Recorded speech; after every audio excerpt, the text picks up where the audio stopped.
possamos nesse momento ouvir mais uma vez a Tua voz através da Bíblia Sagrada, em nome de Jesus. Amém, Senhor. Eu estou aproveitando esta semana e estou orando por algumas pessoas. Sei que algumas pessoas estão orando por mim, pela minha esposa, pela nossa vida, pelo nosso ministério. Esse é um privilégio muito grande. Sabe, quando as pessoas me pedem oração, eu gosto sempre de falar, vamos trocar orações. Vamos trocar orações. Quando eu era distrital, eu lembro que a gente tinha um costume de orar por telefone. Eu ligava para os irmãos, os irmãos falando, tudo bem? Ah, sim. Vamos orar. Orar por telefone. Uma ligação de 30 segundos, de 1 minuto, e quem sabe seria uma prática interessante para a igreja começar a fazer depois da semana de oração. Principalmente aqui, onde é tão comum as pessoas terem celulares e telefones em casa. Pare de vez em quando e fala assim, fulano, amanhã eu vou ligar para você meio-dia para a gente orar. É um horário conveniente, tudo bem, conveniente. Na hora do almoço, faça uma oração com alguém por telefone. Eu estou ligando para você para orar com você por telefone. Orar a Deus é tão bom. Durante a oração do jardim aqui, eu mencionei alguns pedidos que algumas pessoas me pediram. Não foram mencionados audivelmente, mas eu no meu coração pedi, por exemplo, alguém que vai fazer os últimos testes para um emprego e está com um pouco de receio de que lhe seja cobrado sábado. A pessoa sabe quem é. E eu admiro porque essa pessoa teve a firmeza de falar, eu prefiro perder o emprego a ter um emprego à custa do sábado do Senhor. Passou em todas as entrevistas e agora falta o detalhe do sábado. Eu orei por essa pessoa. Orei por outro também que durante as nossas visitas na semana teve a coragem de contar para mim a história dele e deixou uma grande fama, uma carreira promissora, porque estava tendo dificuldades em conciliar aquilo com Jesus. Eu orei por essa pessoa também. A pessoa sabe quem é. Orei por outros que estão com problemas. Orei por outros casos já da igreja de Washington que pediram oração ali. E orar é muito bom. Faz bem a alma. Nesta manhã eu gostaria de convidar a todos a abrirem sua Bíblia no último capítulo de Daniel.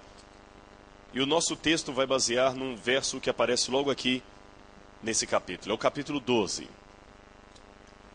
Eu falo especificamente do verso 1 em diante. Daniel, capítulo 12, versos 1 em diante. Assim diz a minha tradução. Nesse tempo se levantará Miguel, o grande príncipe e defensor dos filhos do teu povo. E haverá tempo de angústia, o qual nunca houve desde que houve nação até aquele tempo. Mas naquele tempo será salvo o teu povo, e todo o que for achado inscrito no livro. Muitos dos que dormem no pó da terra ressuscitarão, uns para a vida eterna, outros para a vergonha e horror eterno. Os que forem sábios, pois, resplandecerão como o fulgor do firmamento, e os que a muitos conduzem à justiça, como as estrelas do céu, sempre e eternamente. Tu, porém, Daniel, encerra as palavras, sela o livro, até o tempo do fim. Muitos o esquadrinharão, e o saber se multiplicará. Bom, eu iniciei essa semana de oração falando com vocês sobre o tempo do fim. Nós sabemos pelas profecias que o tempo do fim começou em 1798. Nesse ano começaria o tempo do fim e o cumprimento de parte dessas profecias de Daniel, quando o saber se multiplicaria. Nós temos duas interpretações, todas duas aceitáveis, a respeito desse saber ou a ciência que se multiplicaria no tempo do fim.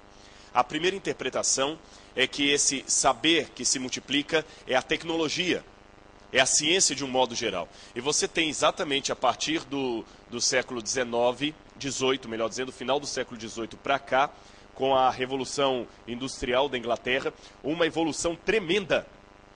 Alguns chegam a dizer que nós não estamos tendo nenhuma evolução do conhecimento, mas uma revolução. Imagine se deitando hoje à noite e amanhecendo numa bela manhã de domingo de 1750. As coisas eram tão diferentes, você não teria energia elétrica. não teria ar-condicionado, não havia microfone, não havia carro. Se uma pessoa dos dias de Abraão ressuscitasse, mesmo nos dias de Ellen White, ele não assustaria com muita coisa. Não havia muita coisa para surpreender. Talvez o estilo das roupas mudou um pouco, mas as casas pareciam as mesmas. O meio de transporte ainda era a besta, o cavalo, o burro, a charrete. As armas ainda eram as espadas. Agora, vamos mudar um pouquinho essa comparação. Se alguém que morreu em 1960 ressuscitasse hoje, ele já viria um mundo que ele nunca imaginaria conhecer. E vou mais longe. Eu tenho 34 anos. Não sou velho. Mas o mundo mudou tanto nos anos 90 que eu já posso falar da minha geração. Eu sou de outra geração, eu nasci antes da internet. O mundo já tem uma outra geração. Quem nasceu de 1989 para trás, já pode falar que é de outra geração. As crianças mudaram.